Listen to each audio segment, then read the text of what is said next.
Hey everyone, today we're going to be looking at Naomi's top 10 games of all time. So let's kick this off. What's number 10, Naomi? Hi everyone, so I've been coerced to do this today since all the other two have done it. So my number 10 is a new one to us and it's called Barron Park. It's really cute, all the illustrations. You're basically having to work against one another to make the best bear park. They're all called different things depending on what country of the world you come from. You get victory points by basically playing Tetris with all these different enclosures in the park. You put them together, which get you victory points. Yeah, it's really good. I really like it. Number 9 is Quacks of Quellenberg. I think this is a crossover with Jessica. We love it. It's a push your luck kind of game. It's more push your luck than skill, really. And basically you have a pot and you keep going, pulling things out of the pot before it explodes. If it explodes, you end that turn. So you're just trying to get as many victory points and money value as you can, so then you can buy better things or more things to increase your odds of winning. So I really like that one.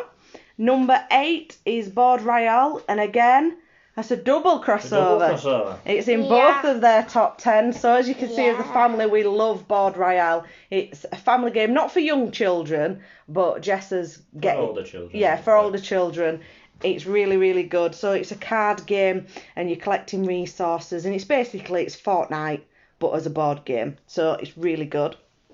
Number 7 is Pandemic, which in this current climate, it's perfect to play. It's co-op game and you're basically working together as basically the CDC and we're trying to eradicate a virus. Various different things come into play, but it's really good. It's quite a long game. It's also a crossover with me. Oh, it's a crossover with Luke as well. I didn't realise that. So number 6 is Sigrada. This is one I got for Christmas, I believe. It's a dice game. Oh, I think that's a crossover with Jess. Yes. There's a lot of crossovers in mine. It's a dice game. You get points for fulfilling objectives and some secret objectives as well.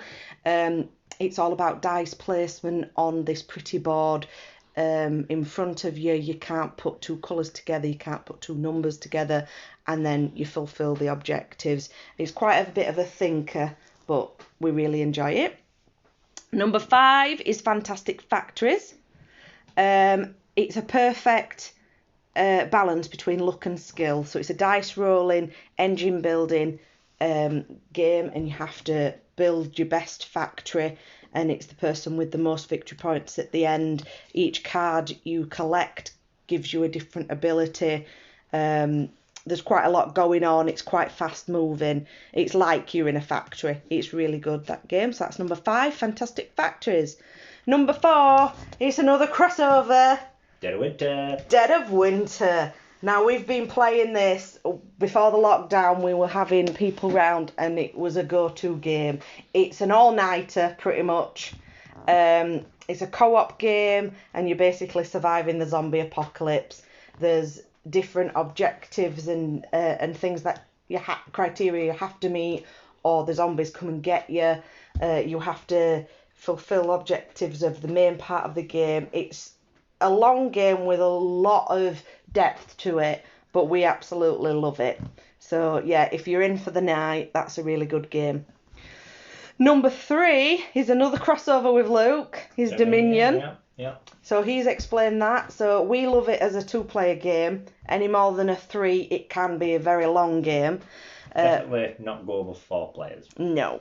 We don't find it enjoyable because you're waiting around a lot for other people, because you kind of play your own game in a way until the end when you find out how many victory points each others got. But if there is some interaction in the meantime. There is a bit, but there isn't in the game. It's just talking. Compared to some games, it's like an interaction. But we love it as a 2-player mainly, and it's a deck building where you have to gain money in your hand, so then you can buy better cards. Then when you've got enough money, you can then buy victory points. It's the person who's got the most victory points. Right, number 2, another crossover with Luke, is Power Grid. We really, really like this game. It's very long, but we absolutely love it. There's 5 stages in the game, which Luke's explained, and your main objective is to be the first person to be able to power X amount of power stations. It can get very complex, very competitive because you're fighting over resources and power plants, but it's really fun as well. And number 1, with a drum roll, is another crossover, and it's Terraforming Mars. Was that your number 1? No. Oh, it's definitely my number 1. My head sometimes hurts at the end because there's so much going on, and everything you do, it affects something else, and you have to remember, or I'm waiting to use this card when oxygen's at a certain height.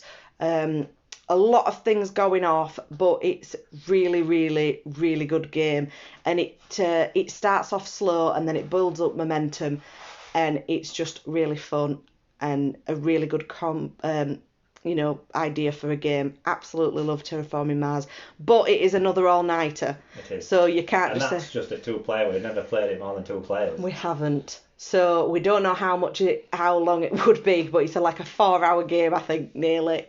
Including setup and pack up, because there's a lot of that. Definitely. So yeah, Terraforming Mars. So that's my top 10. A lot of crossovers. Tell me what you think. Thanks for watching, everyone. See you next time in another Crazy Meeples video.